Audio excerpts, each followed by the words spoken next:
السلام علیکم ورحمۃ اللہ وبرکاتہ۔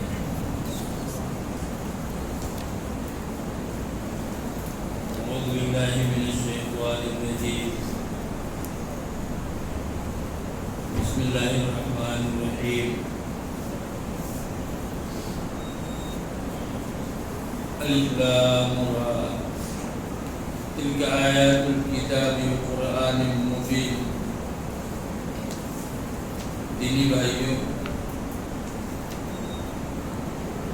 اسلامی خواتین، آج آپ نے 14واں پارہ تراویح کی نماز میں سنا ہے اور 15ویں پارے کا بھی تھوڑا سا حصہ، ایک رکوع آپ نے سنا ہے۔ اس 14ویں پارے میں 2 سورتیں ہیں، ایک سورہ ہجر ہے، پہلی سورت اس پارے کی، اور دوسری سورت سورہ نحل ہے۔ ان دونوں سورتوں سے کچھ باتیں آپ کے سامنے رکھی جائیں گی۔ پہلی سورت جس کا نام ہجر ہے، ہجر یہ قوم ثمود کی بستیوں کا نام تھا۔ ہجر قوم ثمود کو آپ جانتے ہیں کہ ان کے درمیان صالح علیہ السلام کو نبی بنا کر کے بھیجا گیا تھا۔ ان کی جو بستیاں تھیں قوم ثمود کی، انہیں ہجر کہا جاتا ہے۔ ہجر کے باشندے تھے یہ لوگ۔ اللہ رب العالمین نے ان کا تذکرہ کیا ہے اس سورت میں، سورہ ہجر کے اندر، آیت نمبر 80 میں، اس کے بعد کی آیتوں میں ان کا تذکرہ کیا ہے، اسی لیے اس کا نام سورہ ہجر ہے۔ اور یہ شہر جو ہے ہجر، جہاں ان کی بستیاں آباد تھیں، یہ شہر اب تو ختم ہو چکا ہے، لیکن اس کے قریب میں ایک شہر دریافت ہوا ہے جس کو مدائن صالح کہا جاتا ہے۔ وہاں اب تک وہ کنواں موجود ہے جس سے وہ اونٹنی پانی پیا کرتی تھی۔ آپ جانتے ہیں کہ ان لوگوں نے نشانی طلب کی تھی، معجزہ مانگا تھا، تو اللہ رب العالمین نے ایک چٹان سے ایک اونٹنی کو نکالا تھا، اور پھر ان لوگوں نے اس اونٹنی کے ساتھ بھی اچھا برتاؤ نہیں کیا تو ان کے اوپر عذاب آیا۔ بہت ہی بڑی قوم تھی، بڑی مضبوط قوم تھی قوم ثمود۔ پہاڑوں کو کاٹ کاٹ کر کے اپنے گھر بنایا کرتی تھی، اور آج بھی ان کے نشانات موجود ہیں۔ ان کے جو مکانات تھے، ان مکانات کی ڈیزائننگ کیا ہوتی تھی، وہ چیزیں آج بھی آپ کو دکھیں گی وہاں۔ اور اس کے بعد پھر اللہ رب العالمین نے بھیجا ان کے درمیان پہ نبی صالح علیہ السلام کو، اور صالح علیہ السلام نے ان کو دعوت دیا، قوم اعبدوا اللہ ما لکم من الہ غیرہ، اے میری قوم کے لوگوں، ایک اللہ کی عبادت کرو، اس کے علاوہ کوئی معبود نہیں ہے۔ یہ دعوت دی، لیکن انہوں نے اس دعوت کو تسلیم نہیں کیا۔ اس کے مقابلے میں کیا کہا؟ ما انت الا بشر مثلنا، تم تو ہماری طرح کے انسان ہو، تمہاری بات کیسے مان لیں گے؟ اگر تم اپنے دعوے میں سچے ہو تو کوئی نشانی لے آؤ، سورہ شورى میں اللہ نے فرمایا۔ اور وہ نشانی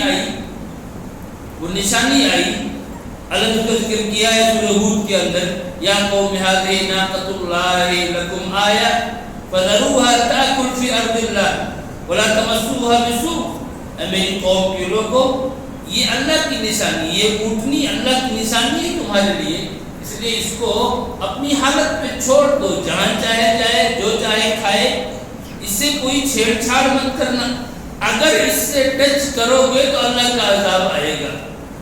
صالح علیہ السلام نے بات بتا دی، اور اس کے بعد اللہ نے اور دوسری آیات میں کچھ اور ڈیٹیلز کو بیان کیا ہے اس اونٹنی کے بارے میں کہ اس اونٹنی کے پانی پینے کے لیے باری بن گئی تھی. ایک دن وہ اونٹنی پیے گی، ایک دن ان کے اپنے جانور پیے گی، یہ ساری چیزیں تھیں. لیکن اس کے بعد ان لوگوں نے سنتسی کی تمرد سے کام لیا اور اس اونٹنی کو مار ڈالا ان لوگوں نے. پھر اللہ رب العالمین کا عذاب آیا، ایسا سخت عذاب آیا کہ آج صرف ان کے نشانات باقی ہیں. پوری قوم تباہ و برباد ہو گئی سوائے ان چند لوگوں کے جو ایمان لے آئے تھے، کوئی اور بچ نہیں سکا.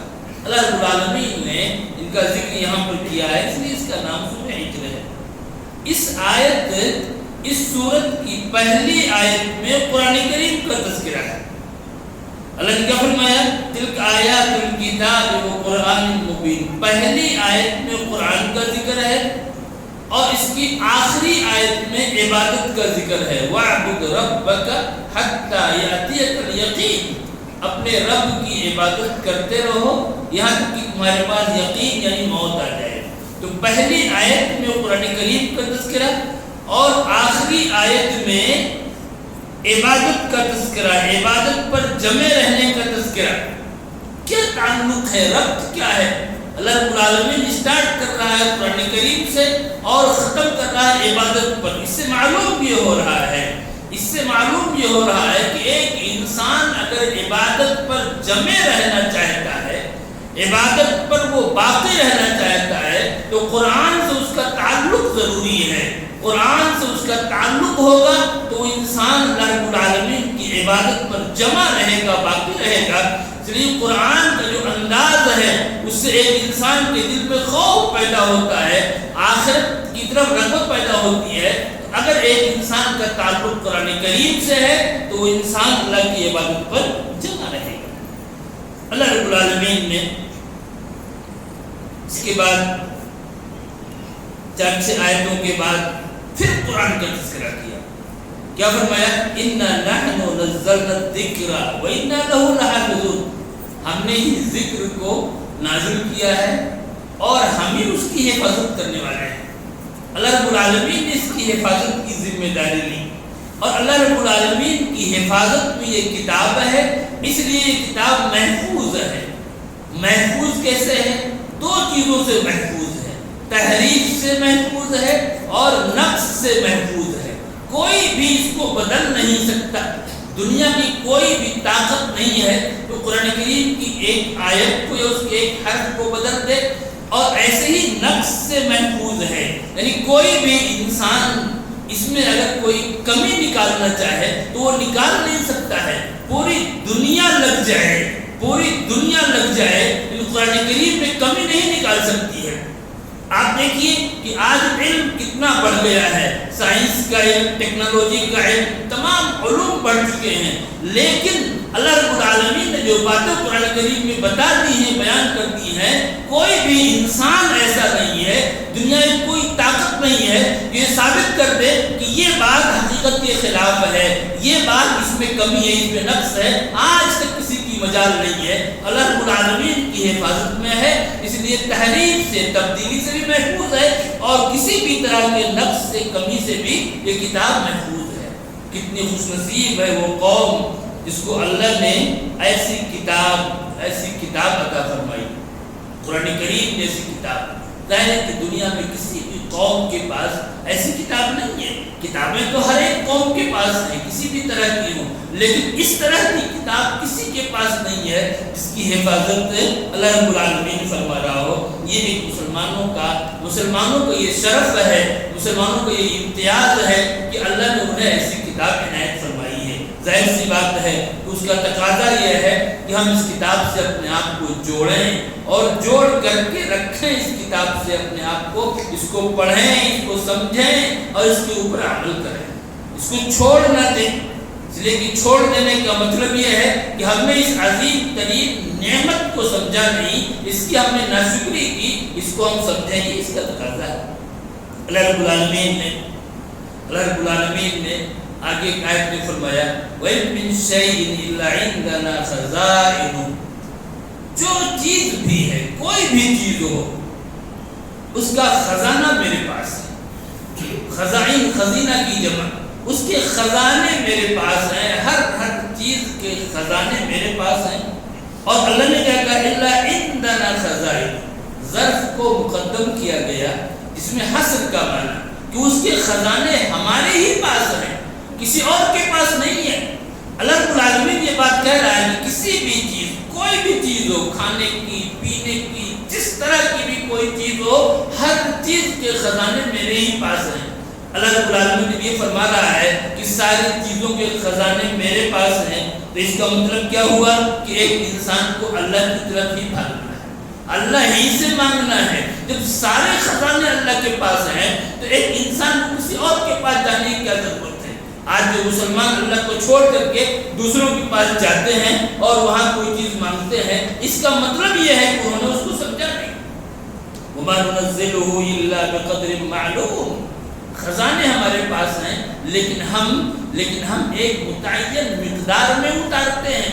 اللہ تعالیٰ جتنا چاہے نازل کر دے، پانی جتنا چاہے اتار دے، ایک انسان کی روزی جتنی چاہے بنا دے، لیکن نہیں، اللہ کے یہاں ایک لمٹ ہے، ایک متعین مقدار ہے، اسی میں ہم ہر چیز کو اتارتے ہیں، نازل کرتے ہیں۔ معلوم کیا ہوگا کہ ہماری جو روزی مل رہی ہے ہم کو اللہ کی طرف سے، یہ اللہ کی طرف سے متعین ہے اللہ کی طرف سے۔ اگر اللہ رب العالمین نے ہمارے حق میں آج کے دن 100 روپے ہی لکھ رکھے ہیں تو ہم کو اتنا ہی ملنا ہے، ہمارا اس بات پر یقین ہونا چاہیے۔ اس یقین کا فائدہ کیا ہوگا کہ ایک انسان اللہ کے فیصلے سے راضی ہوگا، ایک انسان تقدیر سے راضی ہوگا۔ رضا بالقدر یہ بہت ہی بنیادی چیز ہے اور یہ اسلام کا بنیادی عقیدہ ہے کہ ایک انسان تقدیر سے راضی ہو، اللہ کے فیصلے سے راضی ہو، یہ بہت بنیادی چیز ہے۔ اس لیے ایک انسان کو یہ محسوس کرنا چاہیے، جاننا چاہیے کہ جو کچھ اللہ کی طرف سے کیا ہے متعین ہے، تاکہ ایک انسان تقدیر سے راضی ہو، اللہ کے فیصلے سے راضی ہو۔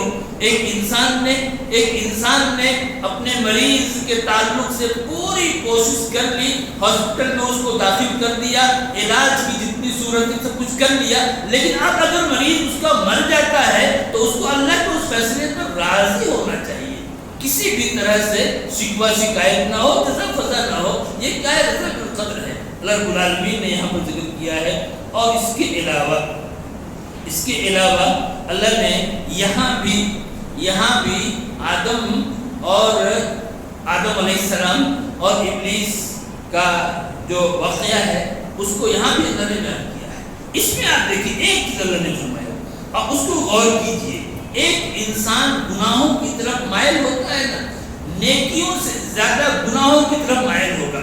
ابھی قرآن کا درس ہو رہا ہے، چند لوگ بیٹھے ہوئے ہیں، لیکن اگر کوئی برائی کی چیز آ جائے، کوئی ایسی چیز آ جائے تو پوری جماعت، پوری بھیڑ امٹ پڑے گی، تو گناہوں کی طرف ایک انسان کیوں مائل ہوتا ہے؟ ایک انسان کے یہاں گناہوں کی طرف اٹریکشن کیوں ہوتا ہے؟ اللہ نے اس چیز کو بیان کیا۔ ابلیس نے کہا وَلَوْزَيَّنَنَّ لَهُمْ فِي الْأَرْضِ، ہم جو ہے ان کے لیے گناہوں کو مزین کر دیں گے، اچھا کر کے پیش کریں گے ہم اس کو، اس گناہ کو۔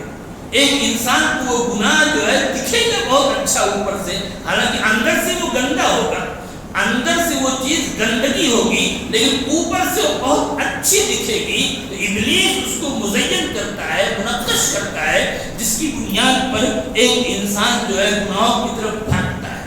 تو ایک انسان کے یہاں، انسانیت کے یہاں جو گناہوں کی طرف اٹریکشن ہے، یہ دراصل ابلیس کے پلان کا حصہ ہے۔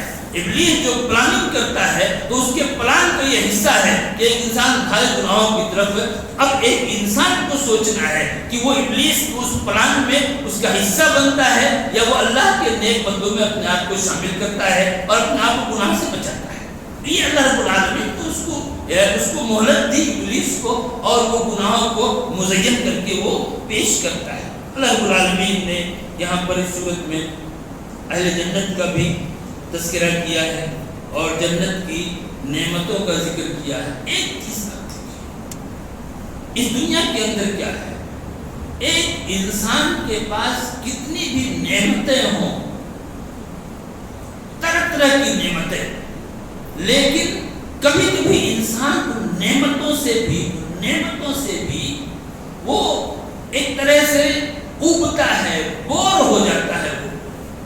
وہ ان نعمتوں سے کتنا بھی بڑا انسان ہو لیکن اس کو پریشانی آئے گی، تھکاوٹ محسوس کرے گا۔ وہ بنی اسرائیل کو اللہ نے کتنی نعمت دی تھی، کتنی نعمت بغیر کسی محنت کے، مشقت کے من و سلوہ ان کو ملتا تھا، لیکن اس سے بھی وہ اکتا گئے تھے، اس سے بھی وہ اکتا گئے تھے۔ جنت کی نعمتوں کے بارے میں اللہ نے کیا فرمایا کہ ایک انسان اس سے اکتائے گا نہیں، کوئی تکلیف نہیں پہنچے گی۔ لا یمسہم فیہا نصب، کسی بھی طرح سے ان نعمتوں کو یوز کرتے کرتے، استعمال کرتے کرتے ایک انسان کا اکتاہٹ آئے، ایسا ہو نہیں سکتا۔ اور دوسری چیز کا وما ہم منہا بمخرجین، اور ان کو اس سے نکالا نہیں جائے۔ اس دنیا میں کیا ہے، کتنی بھی نعمتیں ہوں لیکن ایک انسان کو ڈر لگا رہتا ہے کہ وہ نعمت چلی جائے گی۔ اور بلکہ آپ یہ دیکھیے، ایک وہ لوگ جو کرائے پر رہتے ہیں بڑے بڑے شہروں میں، وہاں آپ دیکھیے، اور ان کی اس حالت کے اعتبار سے آپ اس آیت کو دیکھو، مَا هُم مِنْهَا بِمُخْرَجِينَ۔ ایک انسان جہاں سال پورا ہوتا ہے یا مہینہ پورا ہوا تو اس کو یہ خطرہ لگا رہتا ہے کہیں ایسا نہ ہو کہ گھر سے نکال دیا جائے اور ہمیں دوسرے گھر کا انتظام کرنا پڑے۔ اللہ نے کیا کہا جنت کی نعمتوں کے بارے میں، وَمَا هُم مِنْهَا بِمُخْرَجِينَ، جو بھی نعمتیں ہوں گی ان نعمتوں سے کبھی ان کو نکالا نہیں جائے گا۔ اور یہ بہت بڑی چیز ہے، آپ کے پاس اگر عالیشان بنگلہ ہو، بہت بڑی کوٹھی موجود ہو، اور اگر یہ ڈر لگا ہوا ہو کہ یہ کوٹھی ہم سے چھین لی جائے گی تو نعمت مکمل نہیں ہوئی، وہ نعمت مکمل نہیں ہوئی۔ تو اسی طریقے سے لیکن جنت کی نعمتیں کیا ہیں، ان سے نکالا نہیں جائے گا۔ اللہ کہہ رہا ہے کیا دنیا کے پیچھے کیا پڑے ہو، دنیا کے پیچھے کیا پڑے ہو، بھاگ کے آؤ میری طرف اور میری جنت کے لیے کوشش کرو، جس جنت کی حالت یہ ہے کہ اس کی نعمتوں سے کبھی اکتاہٹ محسوس نہیں ہوگی اور اس سے کبھی تم کو نکالا نہیں جائے گا۔ اس جنت کے اللہ رب العالمین نے لوگ کو دعوت دی ہے کہ اس جنت کے لیے ایک انسان کو کوشش کرنی چاہیے۔ اللہ نے اپنے عذاب کا بھی ذکر کیا ہے، اس کے اندر قوم لوط کا بھی تذکرہ ہے اس سورت کے اندر، اور اخیر اللہ رب العالمین نے اپنے نبی کو ایک نسخہ دیا، اور یہ نسخہ ہر ایک کے لیے، ہر ایک کے لیے ظاہر سی بات ہے کہ رسول اکرم صلی اللہ علیہ وسلم کو لوگ پریشان کرتے تھے، نہ جانے کیسی کیسی باتیں کہتے تھے، کافر ہو، منافقین ہو، نہ جانے کیا کیا کہا کرتے تھے، پریشان کرتے تھے۔ اب ظاہر ہے کہ آپ انسان تھے، دل میں تنگی تو آتی تھی، گھبراہٹ تو آتی تھی، گھبراہٹ تو آتی تھی۔ اللہ نے آپ کو نسخہ دیا، کیا فرمایا، وَلَقَدْ نَعْلَمْ أَنَّكَ يَضِيقُ صَدْرُكَ بِمَا يَقُولُونَ۔ اے نبی، ہمیں معلوم ہے کہ ان کی باتوں سے آپ کا دل تنگ ہو جاتا ہے، آپ کے دل میں گھبراہٹ آتی ہے۔ اب اگر آپ کے دل میں گھبراہٹ آتی ہے، اس کا نسخہ کیا ہے، فَسَبِّحْ بِحَمْدِ رَبِّكَ وَكُن مِّنَ السَّاجِدِينَ۔ جب ایسی کوئی بات ہو تو اپنے رب کی تسبیح بیان کرو، وَكُن مِّنَ السَّاجِدِينَ، اور ساجدین میں سے، سجدہ کرنے والوں میں سے ہو جاؤ۔ اللہ رب العالمین نے نبی اکرم صلی اللہ علیہ وسلم کو یہ دو نسخے دیے، اپنے رب کی تسبیح بیان کرو اور سجدے میں چلے جاؤ۔ گویا کہ ایک انسان کو جب بھی گھبراہٹ لاحق ہو، پریشانی لاحق ہو، دل میں تنگی آ جائے، گھبراہٹ آ جائے، تو اس گھبراہٹ سے بچنے کے لیے اللہ نے دو باتیں بتائی، یہ دو نسخہ ہے اور بالکل کارگر نسخہ ہے کہ ایک انسان رب کی تسبیح بیان کرے اور سجدے میں چلا جائے۔ اگر ان دو چیزوں کو اختیار کرتا ہے، اس کی پریشانی دور ہو جائے گی، اس کی گھبراہٹ دور ہو جائے گی۔ لوگ اپنی گھبراہٹ کو، پریشانیوں کو دور کرنے کے لیے نہ جانے کیا کیا کرتے ہیں، نہ جانے کیا کیا کرتے ہیں۔ کتنے لوگ شراب پی لیں گے تاکہ نشے میں چلے جائیں گے، تھوڑی دیر کے لیے بے فکر ہو جائیں گے اور اس سے ہماری پریشانی دور ہو جائے گی۔ کتنے اور نہ جانے کیا کرتے ہیں۔ اللہ نے کہا کہ رب کی تسبیح بیان کرو اور سجدے میں چلے جاؤ، تمہاری ساری پریشانی ختم ہو جائے گی۔ یہ اللہ نے نسخہ دیا اس آیت کی سورت کے آخر میں۔ آگے ہمارے سامنے سورہ نحل ہے۔ سورہ نحل کہتے ہیں شہد کی مکھی کو۔ اللہ رب العالمین نے اس سورت میں شہد کی مکھی کا تذکرہ کیا ہے۔ ان کے یہاں جو نظام ہے، جو ترتیب ہے شہد کی مکھیوں کے یہاں، اللہ نے جس سے بیان کیا ہے، اور اس کے پیٹ سے جو مشروب نکلتا ہے، پینے کی چیز، وہ کتنا مفید ہے، فائدہ مند ہے، اللہ نے اس کو ذکر کیا ہے۔ کہا کہ یہ شفاء للناس، اس میں اس کے پیٹ سے، شہد کی مکھی کے پیٹ سے جو مشروب نکلتا ہے جس کو ہم شہد کہتے ہیں، فی شفاء للناس، اس میں لوگوں کے لیے کیا ہے؟ شفا ہے۔ اللہ نے اس چیز کو بیان کیا ہے، اس لیے اس کا نام کیا ہے؟ نحل ہے۔ سورہ نحل بھی کیا ہے؟ آپ دیکھیں کہ پوری سورت شروع سے آخر تک اللہ کی نعمتوں کا تذکرہ، جو نعمتیں اس وقت دنیا جس کنڈیشن میں تھی اور جس طرح کی زندگی گزار رہی تھی، اس میں ان کے سامنے جو نعمتیں تھیں، ظاہر ہے کہ اللہ رب العالمین فرائض کا ذکر تو نہیں کرے گا، اس لیے کہ وہ اس وقت وہ چیز موجود نہیں تھی، نہیں، اس وقت لوگ ان چیزوں کو جانتے تھے، ان کا ذکر اللہ نے کیا ہے۔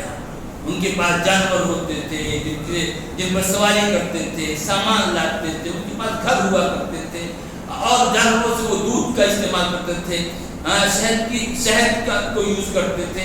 دنیا بھر کی نعمتوں کو اللہ رب العالمین نے اس صورت میں ذکر کیا ہے، اور ان نعمتوں کو ذکر کر کے اللہ نے ان کو یاد دلایا ہے، لوگوں کو یاد دلایا ہے کہ یہ ساری کی ساری نعمتیں کس کی طرف سے ہیں، کس کی طرف سے ہیں، اور تم عبادت کس کی کرتے ہو۔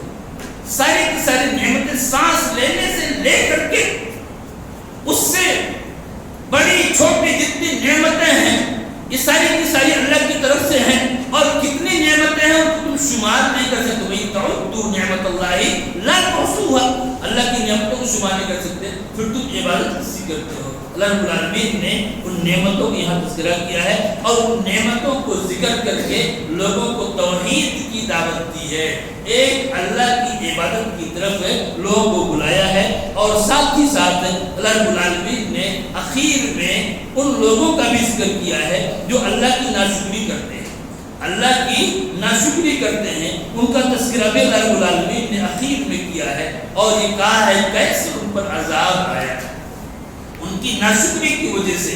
ان نعمتوں کا ذکر کر کے اللہ رب العالمین لوگوں کو توحید کی دعوت دی، ایک اللہ کی عبادت کی دعوت دی، اللہ رب العالمین کے شکر ادا کرنے کی کا حکم دیا، اس لیے کہ ناشکری کا انجام ہے یہ بہت ہی برا ہوتا ہے۔ یہ دراصل مین مرکزی مضمون ہے اس صورت کا، ایک انسان اللہ کی نعمتوں کو یاد کرے اور اس کا شکر ادا کرے۔ شکر دو طرح سے ہوتا ہے، ایک تو زبان سے ایک انسان اللہ کا شکر ادا کرتا ہے، زبان سے وہ اللہ کی تعریف کرتا ہے، اللہ کی تعریف کرتا ہے، جیسے خود رسول اکرم صلی اللہ علیہ وسلم مختلف حالتوں میں اللہ کی تعریف کرتے رہتے تھے۔ آپ جب نیند سے بیدار ہوتے تو ظاہر ہے کہ نیند بھی ایک طرح کی موت ہے، جب اس سے آپ بیدار ہوتے آپ اللہ کی تعریف کرتے، الحمدللہ الذی احیانا بعد ما اماتنا والیہ النشور، تمام تعریف اللہ کے لیے ہے جس نے ہم کو موت دینے کے بعد زندگی دی اور اسی کی طرح ہم اٹھ کر کے جانا ہے۔ ایسے ہی رسول اکرم صلی اللہ علیہ وسلم جب کوئی کپڑا پہنتے، نیا کپڑا پہنتے تو یا کوئی چیز کھاتے تو بھی آپ اللہ تعالیٰ کرتے، الحمدللہ الذی اطعمنی ھذا ورزقنی من غیر حول منی ولا قوة، تمام تعریف اللہ کے لیے ہے جس نے مجھ کو یہ کھلایا اور اس نے بغیر کسی میری تدبیر اور طاقت کے مجھ کو روزی دی۔ رسول اکرم صلی اللہ علیہ وسلم کہا کرتے تھے پانی پیتے 3 سانس میں پیتے، ہر سانس پر الحمدللہ آپ کہا کرتے تھے۔ اس طرح سے کپڑا پہنتے تب بھی آپ دعا کرتے، الحمدللہ الذی کسانی ھذا ورزقنی من غیر حول ولا قوة، تمام تعریف اللہ کے لیے ہے جس نے مجھے کپڑا پہنایا اور یہ کپڑا مجھے عطا کیا میری محنت اور مشقت کے بغیر۔ اس طریقے سے رسول اکرم صلی اللہ علیہ وسلم کیا کرتے تھے۔ ایک شکر تو یہ ہے، ایک شکر یہ ہے کہ ایک انسان زبان سے اللہ کی تعریف کرے، اور دوسرا شکر ہے جس کو عملی شکر کہتے ہیں۔ وہ شکر کیا ہے؟ اللہ کی اطاعت، اس کی فرما برداری، یہ شکر، یہ بھی شکر کہ ایک انسان اللہ کی فرما برداری کرے، اس کی نافرمانی سے بچے، یہ کیا ہے؟ عملی شکر ہے۔ رسول اکرم صلی اللہ علیہ وسلم سے کہا گیا کہ اللہ کے نبی آپ کیوں اتنی محنت کرتے ہیں، پوری رات آپ نماز پڑھتے رہتے ہیں، آپ کو کیا ضرورت ہے اس کی؟ تو آپ نے کیا کہا؟ افلا اکون عبدا شکورا، کیا میں اپنے رب کا شکر گزار بندہ نہ بن جاؤں؟ یہ شکر عملی شکر ہے۔ ایک انسان کو دونوں ہی شکر کرنا ہے، چنانچہ آپ یہ جو نماز پڑھتے ہیں یہ بھی اللہ کا شکر ہے، آپ نے جو روزہ رکھا یہ بھی اللہ کا شکر ادا کرنا ہے، آپ نے جو تراویح پڑھی یہ بھی اللہ کا شکر ادا کرنا ہے۔ یہ سب کیا ہے؟ اللہ رب العالمین کے شکر کی صورتیں ہیں۔ ایک انسان کو زبان سے بھی شکر ادا کرنا ہے اللہ کا، اور اپنے عمل سے بھی اللہ کا شکر ادا کرنا ہے، اور پھر آخر میں اللہ رب العالمین نے اس صورت کو ایک ایسی آیت پہ ختم کیا جس جو آیت ہمیں دعوت دیتی ہے تقوی کی۔ اللہ نے کیا فرمایا؟ ان اللہ مع الذین اتقوا والذین هم محسنون۔ اللہ تعالیٰ ان لوگوں کے ساتھ ہے جو تقوی اختیار کرتے ہیں، جو تقوی اختیار ان کے ساتھ اللہ ہے۔ والذین هم محسنون، اور جو نیکوکار ہیں، اچھے ہیں، اپنے تمام اعمال کو شریعت کے مطابق کرتے ہیں، اللہ ان کے ساتھ ہے۔ ہمیں کوشش کرنی چاہیے کہ ہم ایسے کام کریں جس سے ہمیں اللہ رب العالمین کی معیت ملے، اللہ رب العالمین ہمارے ساتھ تو ہماری مدد کرے۔ ہمیں اس بات کی کوشش کرنی چاہیے۔ اللہ تعالیٰ ہم کو، آپ سب کو اس کی توفیق عطا فرمائے۔